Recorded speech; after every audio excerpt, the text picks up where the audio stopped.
And everyone is welcome to discover the meaningful life Jesus brings us. Now, this month, this August, we are going to be doing things just a little bit differently.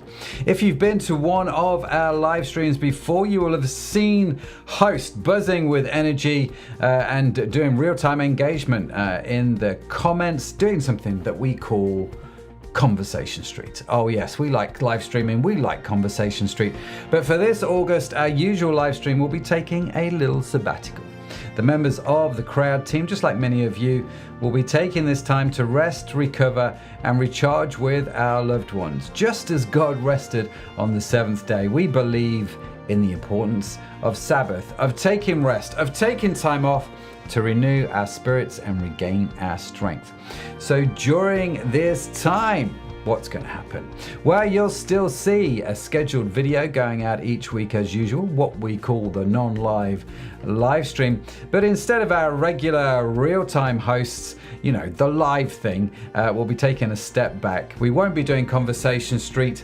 Mind you, that said, there is a chance we'll be joining you in the comments as each live stream goes on.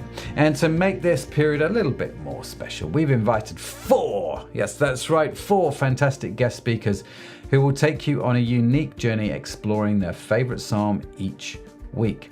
Now, these psalms have spoken into their lives and they're excited to share their insights and reflections with you.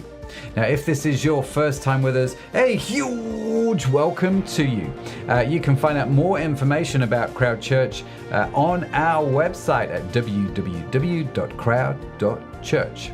So, I hope you're excited. We are looking forward to this time of renewal and hope that the powerful words of the Psalms will bring you peace, comfort, and a little bit of inspiration for your lives. Thanks for being with us. Thanks for being part of the Crowd family.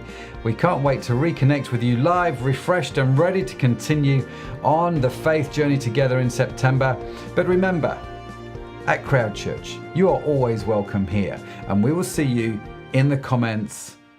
So let's get into the Psalms. Hello, I'm going to read through Psalm 40 and give a little reflection on it. I'm reading from the NLT.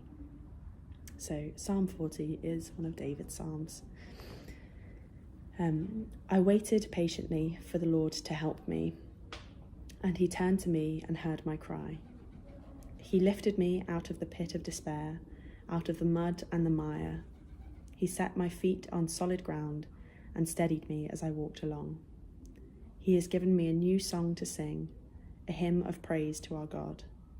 Many will see what he has done and be amazed. They will put their trust in the Lord.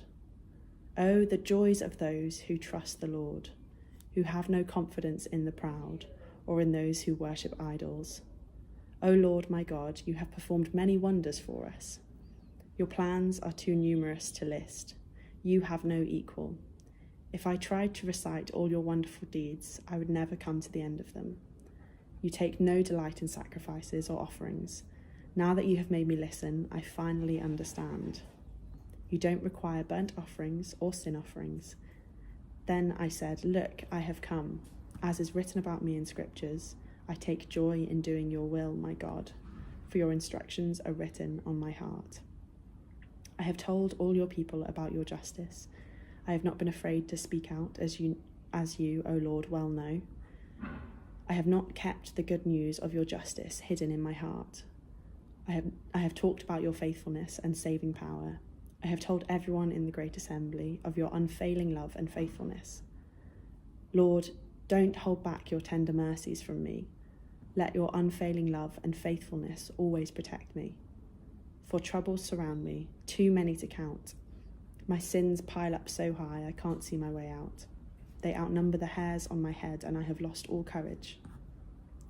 Please, Lord, rescue me. Come quickly, Lord, and help me. May those who try to destroy me be humiliated and put to shame. May those who take delight in my trouble be turned back in disgrace. Let them be horrified by their shame, for they have said, aha, we've got him now. But may all who search for you be filled with joy and gladness in you. May those who love your salvation repeatedly shout, the Lord is great. As for me, I am poor and needy. Let the Lord keep me in his thoughts. You are my helper and my saviour. Oh my God, do not delay. I really like this psalm and lots of the psalms really, because of how human they feel. They're so back and forth with kind of great proclamations of salvation and God coming through and everything being wonderful. God's got all my enemies that have been chasing me, and then sort of a couple of verses later it's back to everything's awful, the enemies are back, and this is just a quite a simple, straightforward psalm that captures that in a few verses, because in the first half of it we've got David saying how God's lifted him out of the despair, how he's been waiting really patiently and God's come through and he's out of the mud and the mire, and he's been given a new song, God's been by his side, and then in the second half he's back to God, come quickly, sins as many as the hairs on my head, or whatever it is, and he's lost all courage, and he can't see I can't see my way out. They outnumber the hairs on my head, and I've lost all courage. I just find all of these things so encouraging, because I'm like this. I'm sure we're all like this. We have days where we're full of praise and admiration for God, for him coming through and saving us, and then the next day we're back to kind of going back to him, and it's a reminder of how human all these people in the Bible are, really. There were a few things in particular that I really love about this chapter. There's a couple of moments that feel really, really tender. Right at the start, where David says, he set my feet on solid ground and steadied me as I walked along. It feels really parental, that action. You can sort of, as I'm reading that, I picture a parent kind of teaching a small child to walk and like holding the hand as this child is walking. And there's something really soft and lovely about that, especially in amongst lots of other psalms that very kind of God being a warrior and can feel quite a bit scary. Whereas there's just such gentleness to it. And similarly at the end, I think it's such a humble end to the psalm, where David in 16 and 17, he turns the goodwill sort of away from himself and says, to everyone else who searches for the Lord, be filled with joy and gladness, and shout that the Lord is great, and these big kind of big feelings, of joy. Whereas David kind of reduces himself down and says, I don't even want to feel joy and gladness. Just I'm poor and needy. All I want is for the Lord to keep me in his thoughts, which is just it's so it feels so emotional, like reading that, because it's a sign of to me it's a real sign of desperation, that I don't even want to feel. I'm not even asking for joy. I'm not even asking for gladness. Just keep me in your thoughts. It's beautiful. It's so beautiful. And then the final one that I find really, really tender in this is similar to one of my favourite Bible verses, which is at the end of John, which is referencing how many good things the Lord has done, where it says, if I tried to recite all, in verse 5, O Lord my God, you have performed many wonders for us. Your plans are too numerous to list. You have no equal. If I tried to recite all your wonderful deeds, I would never come to the end of them. And at the end of John, I think it says, if I were to list all the things that Jesus did, they wouldn't fit in all the books in the world, or something like that. Paraphrasing awfully, probably should have written it down. And it's such a helpful thing to remember, that God consistently does wonderful things. Someone told me recently, and I've been trying to remember this, that I'm going to say the second most common instruction in the Bible is to remember, and I've been really holding on to that, because actually there is so much goodness that God does, and it is so easy to forget that God comes through. Even in this psalm, we go from asking for like salvation, being, for God to come through, to the end there's been something else has gone on. We don't know what it is, we're not told, but clearly he's in another pit. But he's remembering that he needs to go back to God and ask again for help. And I find it really, I journal a lot, and I find it really helpful. I've got a bunch of different journal entries where I list the good things that have happened and good things that God has done. And it is absolutely astonishing how quickly I forget them.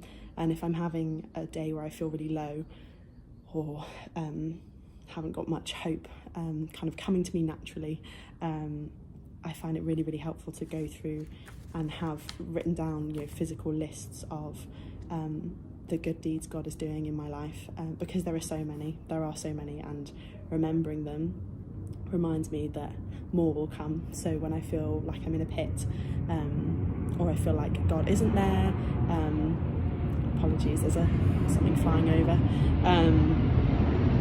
If I feel God isn't there, I can read. It's very close. Clearly under the airport thing. I'm in France, by the way. Yes, it's a reminder to keep asking, keep remembering what God's done, that he'll do it again. And also, again, the humanness of this, that David so frequently goes back and forth between feeling like everything is brilliant and everything is awful, is, like I said, it's so encouraging, because it just shows how normal it is. It's not something to beat ourselves up over. It's simply being human. And those are my thoughts on Psalm 40. Thanks very much. We hope you found today's exploration of the Psalms insightful and inspiring. Every Psalm has a unique message, a distinct voice that speaks to the heart and to the soul. Now, we would love to hear your thoughts. What did you think about today's Psalm? Feel free, if you haven't done so already, to share your thoughts, your reflections and experiences in the comments below. I really, really look forward to seeing them. It's always great to learn from each other on our journey of faith. So do get busy in the comments, do share them. Now, if you wish to reach out to us, you can find out more information about us and how to reach us, how to connect with us on the website at www.crowd.church. And don't forget, come September, we're returning to our regular live stream services, resuming the Origins series that explores the roots of the church through the book of Acts.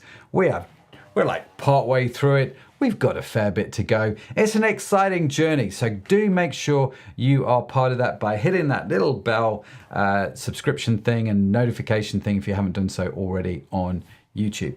Now remember, at Crowd Church, everyone, including you, is welcome, and everyone, including you, is valued. No matter where you are on your spiritual journey, there's a place for you here. Thanks for joining us. Thanks for being with us today. Until next time, be blessed, stay inspired, and keep exploring the beauty of faith. See you in the comments, and see you back here next week. Bye for now.